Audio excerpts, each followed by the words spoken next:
ងក្រៅសោកកាមិនទាន់ទុំលបគ្មានបងគួរបងរៀនចិត្តបែបណា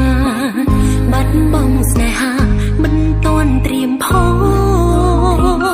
តើប្រើពេលវេលាប៉ុន្មានទៅតើអាចភ្លេចពើចេញពីបេះដូងបើពេលនេះគ្រប់នាទីមកនៅគិតពីបងមិនដែលដាច់សោកតែត្រូវ